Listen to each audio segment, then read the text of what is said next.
Hi witches, welcome to 2021. I am so incredibly happy that you're here with me today. If you're joining me right now, please know that you are welcome in my circle and this is a safe space and a sacred space for everybody, even if it's just a little microcosm on the internet. For me, today is January 1st, and it is the beginning of a new year, 2021, which I think we are all very thankful for. This year, I am committing myself for a year and a day to post a daily video about witchcraft in the aims of creating or guiding people on how to create a comprehensive book of shadows for themselves. So it's a very cool project I've been ruminating on and I'm really excited to share it with you. With a long form video here on YouTube, I also have shorter form videos here on I'll have shorter form videos that I'm posting to TikTok, which sounds very Gen Z, and then Instagram as well. And I'll try to post a summary of like what the prompt is in text in case this is kind of like a lot for you to take in all at once. So anyways, for today, I wanted just to start off by telling you 13 different facts about me and my craft, just to reintroduce myself. I've had this channel for a very long time and I am a very different person now than I was at the beginning of all of this. So I thought, hey, it's January 1st, really good time to reintroduce myself. Okay, so the first fact about me, my pronouns are they, them, or she, her. So either one is completely fine by me. Number two, my astrological signs are, I'm a Virgo sun, so I was born in September. My moon sign is Taurus, and I'm a Scorpio risings or ascendant. So just if you guys are into astrology, take that as you will. I think I definitely portray a lot of the traits of all of them. Like anytime I read an astrological guide, I'm just like, yeah, that sounds about right. My Hogwarts house is Slytherin, of course. I consider myself a hearth witch and a hedge witch. I do a lot of magic within the home, and I'm a lot better at doing work for like other people, and it makes me happy to share my craft with other people. Of course, all consenting. Number five, I am a non-Wiccan witch, meaning I am a witch, but I don't practice Wicca. I do celebrate the Wheel of the Year. I really like those traditions, and because I started down my path with Wicca, I have a lot of similar, like we have a lot of overlapping things, but I don't practice Wicca and their rituals specifically. I've been a solitary witch for my entire practice, but I do have an online Discord server, which I will link, of course, and that's kind of like a coven. There are some rules, so if you do want to join, just go ahead and shoot me a message, a DM, and I'll go over the rules and send you the link. So I guess I won't be linking it down below. But if you are interested in that, we do it's like a witchy support group for people who can't meet with their covens regularly, and we talk about all sorts of really cool topics like this. So yeah, if you want to join, let me know. Number seven, I do work with deities, or I worship deities, depending on how you prefer to say that. Some people say I work with, some people say I devote myself to, whatever. I work with the Morrigan, and I work with the spirit who I see kind of as a form of Cernunnos, that's so not how you pronounce that, I know, I'm sure, but I work with him in the aspect of Herne the Hunter, which is more of a local spirit that is, there's a lot of similar aspects, and I could do a whole video about that and like why I see him in that aspect versus another, but it's more personal and more connected to me and my family and my background. So on and off, I've been practicing for about 10 years. I started when I was 13 and I was really seeking kind of solace from an abusive household. I liked having that like one thing that was like mine, and it just really kind of spiraled into something that became this really beautiful spirituality, and I am very excited to share that with you. So if you want to hear more about that and how I was in the broom closet and how to deal with some of that, I'll probably go into it a little bit as these videos progress, but if you want me to do a whole thing, I will tell you everything. I'm an open book. So while I don't consider myself, number nine, while I don't consider myself a psychic by any means, I do have really strange prophetic dreams, and I am very good at reading tarot.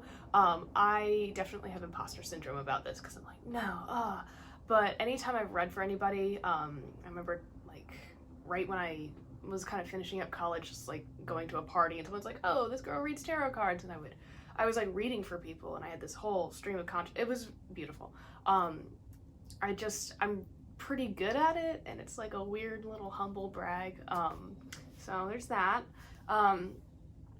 Number 10, I work a lot with the energies I'm surrounded with. So grew up in Virginia, and I find that I had a lot more like earth-based magic and like deep, like slow magic. And then, you know, when I said I practiced on and off for 10 years, I really did. I kind of stopped when I went to college because I just wasn't feeling connected to anything, right? So that my magic was more like practical magic, like adding cinnamon to coffee to give me a little extra, you know, pep in my step, and stirring it 3 times or whatever.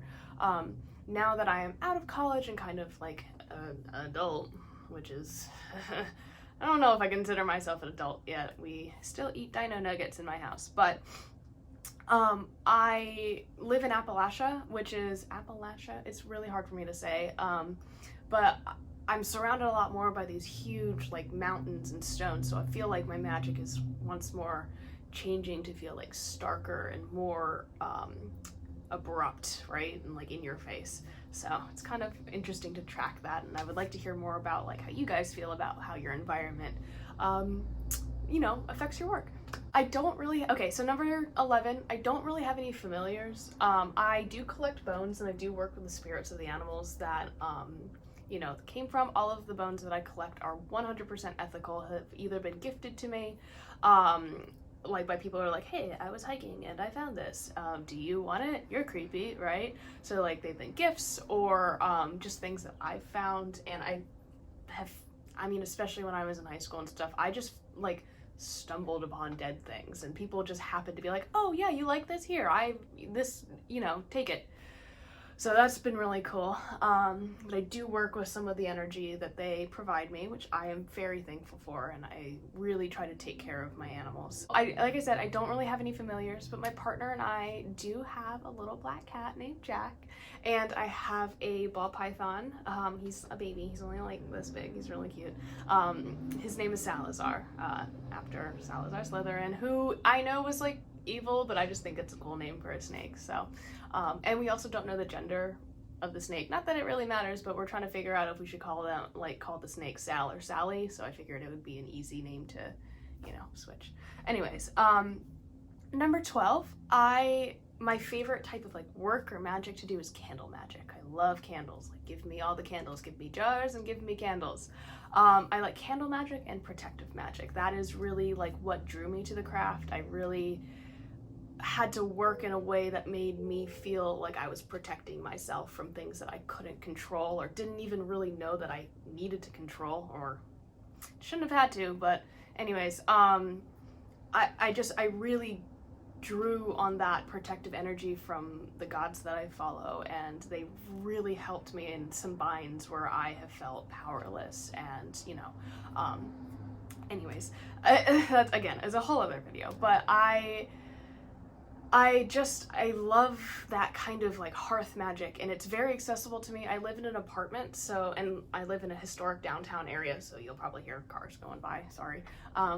But it's very accessible to me right now, and I don't have a like true garden. I have some window boxes, so as much as I would love to be like a green witch and having tons of plants, not only do I kill everything that I touch, if anything, my boyfriend is a total green witch. Like, he loves plants. It's so cute. But I really hope I can have a garden soon, but for right now, hearth magic, protective magic, kitchen magic, all of that is kind of what I am drawn towards, whatever. And number 13, my goal for this project is to actually finish it. So I struggle a lot with like following through on things that I'm going to like I want to do, because I'll get like really, really excited in the planning, Virgo, and then like burn out really quick. So I'm really, I like, if it doesn't line up perfectly and it doesn't like fall into the master plan that I've created and the insanity that is my brain, I'll just be like,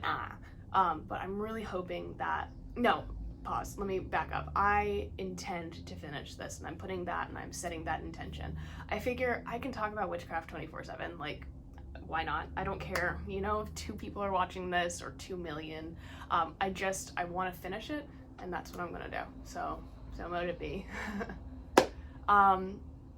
So anyways, I hope this was an informative little video. Hi, I would love to hear more about yourselves, where you're coming from, what kind of magic you're drawn to, just any little thing. Like, I just want to really connect with people who are watching this, and if this is the first video you're watching of me, or you have been like redirected to this video, hi, welcome, and I'm really happy that you're here. So I will see you tomorrow, and we'll discuss exactly what a Book of Shadows is, because that is our ultimate goal.